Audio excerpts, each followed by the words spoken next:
Qué difícil lavar mi ropa sucia. Las arañas invaden todavía el espacio secreto que la cama guarda entre el piso y los pliegues de mi sábana. No sé qué estoy haciendo aquí, de veras. La misma mugre lenta se amontona en el mismo escritorio de costumbre. ¿Qué sentido podrá tener un cambio?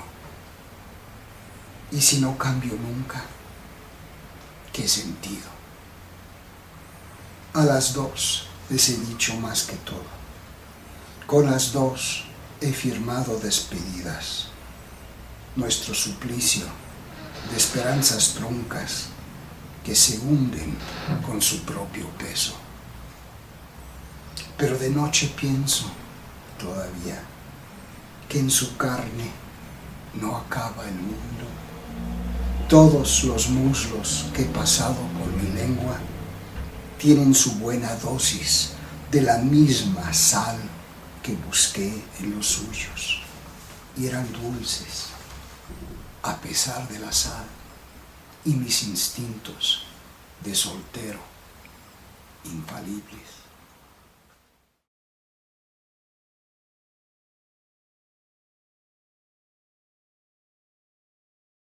Hola, soy Sandro Cohen y estamos aquí para presentar el libro Quinta Esencia, mi antología personal de poemas.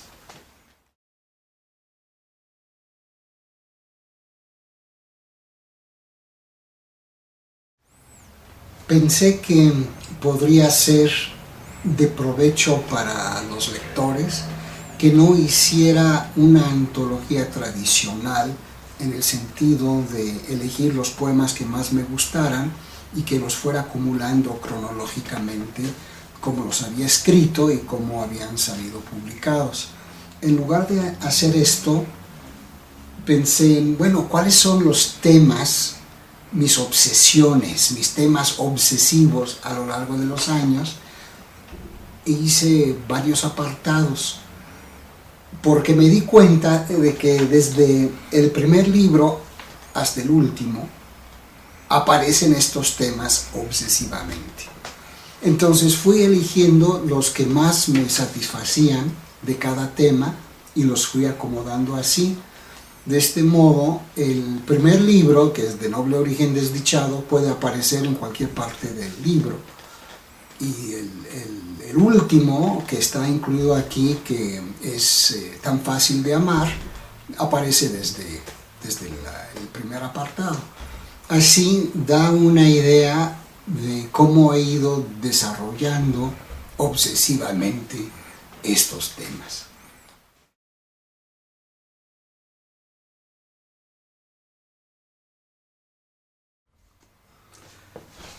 Es una pregunta,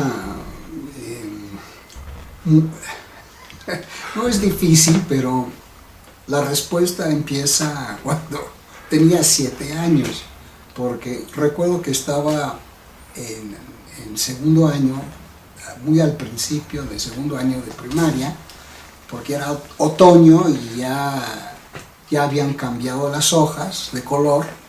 Es más, ya se habían pasado del momento más bonito y ya estaban casi todas ya muertas, pero aún así yo salía a recoger una selección representativa de hojas y decidí escribir un poema acerca de las estaciones, porque yo creo que me había dado cuenta de que cada año se repetían las estaciones, que en Estados Unidos los cambios son muy notorios. Saliendo del verano, ese calor húmedo que hay en la costa este de Estados Unidos, pues entra en una temporada de frescura, cambian de color las hojas y esto me resultaba impresionante. Entonces escribí un poema que se llamaba Las Estaciones y lo perdí para siempre, pero fue mi primer poema.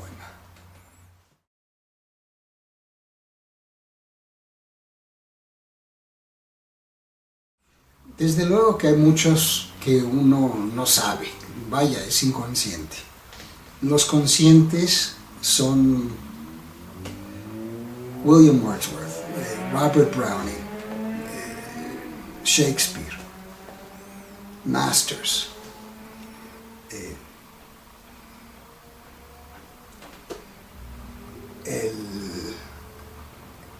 pues Eliot, desde luego. Eliot fue el que me movió a mí el tapete, como ha movido a muchos. El tapete sobre todo de mi generación, y Ezra Pound, por supuesto, porque era el maestro de Eliot. Y cuando aprendí a leer en español, luego fueron Federico García Lorca y César Vallejo. Un poco después, Octavio Paz, Jaime Sabines, y en tercer lugar, cronológico, Rubén Bonifaz Nuño. Estos son los poetas que conscientemente sé que me han influido. Pero no puedo decir, por ejemplo, que E.E. Cummings no me haya influido. No me gusta mucho, pero posiblemente me ha influido. No lo sé. He leído a tantos poetas y he traducido a tantos que afortunadamente no puedo saberlo, porque no podría dormir en la noche. No es fácil que me deje entre tus manos. No tan fácil te dejas tú, lo sé. No cualquiera se acerca y puede oírte, y quien te oye se va sin dar la espalda. Más feliz quien se va sin que te deje. Pedirte nada quiero, y es verdad. Todo me has dado en estas hojas plenas de vacíos oscuros a la vista y al corazón cansado de saberlo todo, tan tristemente para nada. Trato de penetrarte y me penetras. Trato de comprenderte y me comprendes. Quise darte tan solo unas palabras, un pequeño rincón de un alma nueva. Pero primero, tú me diste el alma.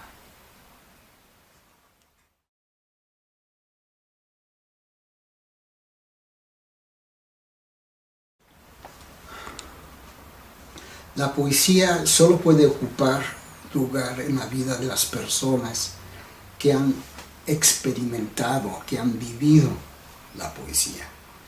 Si uno no ha tenido la experiencia de escuchar poesía, buena poesía, en voz de alguien que sepa leerla, si no escribe poesía, si no estudia la poesía, si no la conoce, es como decirle a alguien: ¿te gusta el béisbol?, cuando nunca ha visto el béisbol, o lo ha visto pero no lo entiende. Entonces, pues no, me aburre porque no lo entiendo. Entonces es lo mismo con la poesía. Yo digo que el béisbol es fascinante, pero para que sea fascinante hay que entenderlo. Lo mismo la poesía. La poesía no es enchilame otra. Es como la pintura, como la música, tiene muchos secretos. Y si uno no se da cuenta de cómo tener acceso a esos secretos, no los puede apreciar. Y uno se frustra porque está buscando o esperando el cuento o el ensayo y nunca va a llegar. O de cuento va a llegar poquito, porque algo siempre sucede en un poema. Por mínimo que sea, algo sucede. Puede soplar la brisa y eso es todo lo que ocurre. Pero en ese soplido puede haber un mundo. Pero hay que saber reconocerlo. Entonces hay que tener el atrevimiento de preguntarse: ¿por qué existe este poema?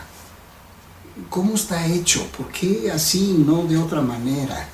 ¿Cómo debo escucharlo? ¿Cómo debo entenderlo? Lo primero que les digo a las personas que dicen no entender la poesía es que hay que escucharla. Es música y las palabras tienen sentido y hay que entender lo que dicen esas palabras y hay que imaginar lo que está pasando y hay que escuchar la música atrás y así empieza el poema a soltar sus secretos.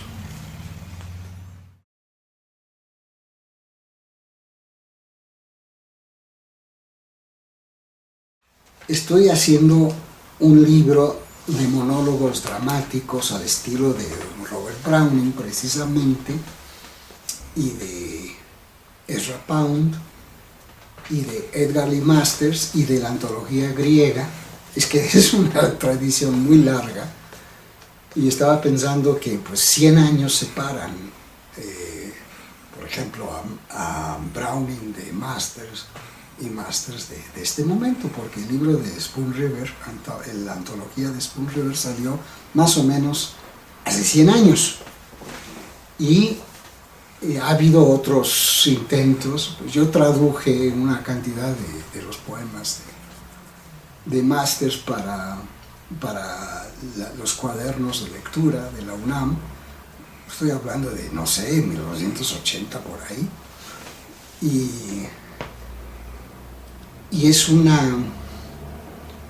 una obra que a mí me impactó, me afectó muchísimo cuando yo tendría 16 años, 15, 16 años.